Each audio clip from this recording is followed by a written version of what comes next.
गांव में रहने वाले मोहन और उसकी गर्भवती पत्नी सुमित्रा अपनी छोटी सी दुनिया में खुश थे।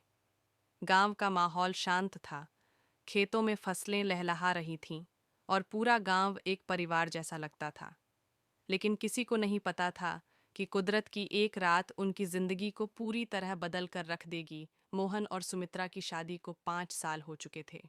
सुमित्रा 8 महीने की गर्भवती थी और पूरा परिवार उसके आने वाले बच्चे के लिए तैयारियों में लगा था। उनकी झोपड़ी भले ही छोटी थी, लेकिन उसमें प्यार और अपनापन बसा था। गांव के सभी लोग एक दूसरे की मदद करते थे और एक दूसरे के सुख दुख में साथ रहते थे। लेकिन उस दिन सुबह से ही मौसम अजीब था। आसमान पर काले बादल घिराए थे और हवा में अजीब सा सन्नाटा था। बुजुर्गों ने कहा, ऐसी हवा तूफान का संकेत होती है। शाम होते ही बारिश शुरू हो गई।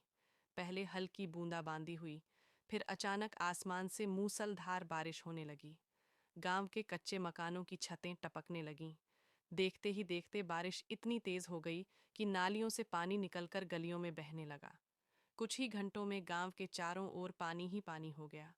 छोटे बच्चे डर के मारे रो रहे थे।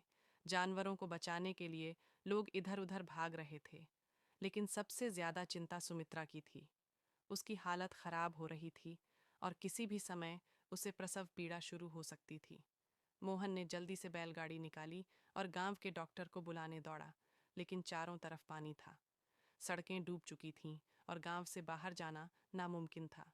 सुमित्रा को तेज दर्द शुरू हो गया। घर में सिर्फ उसकी बूढ़ी सास थी, जो परेशान होकर ईश्वर से प्रार्थना कर रही थी।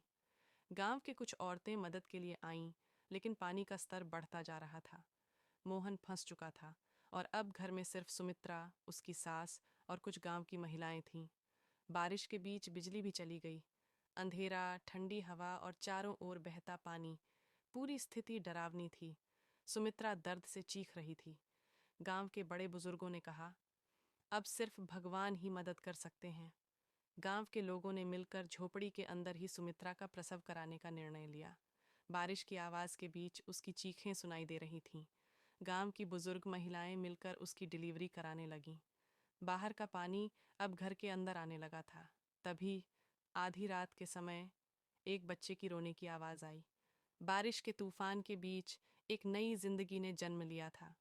गांव वालों ने जैसे ही बच्चे की किलकारी सुनी, सबकी आंखों से आंसू बहने लगे। ये खुशी के आंसू थे।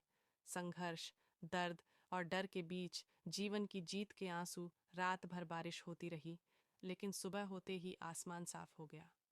धीरे धीरे पानी कम होने लगा और गांव के लोग बाहर निकले। मोहन जब घर पहुंचा और अपनी पत्नी और बच्चे को सुरक्षित देखा, तो उसकी आंखों में आंसू आ गए। गांव वालों ने मिलकर टूटे घरों को फिर से बनाना शुरू किया। इस आपदा ने पूरे गांव को और भी करीब ला दिया था। लोग समझ गए थे कि जीवन में सबसे महत्वपूर्ण चीज प्यार और एकता है। यह कहानी सिर्फ एक गांव की आपदा की नहीं, बल्कि संघर्ष और उम्मीद की कहानी है। यह दिखाती है कि चाहे हालात कितने भी बुरे हों, जब लोग एक दूसरे के साथ खड़े होते हैं, तो हर मुश्किल को पार किया जा सकता है। बारिश आई थी विनाश बनकर, लेकिन गई एक नया जीवन देकर।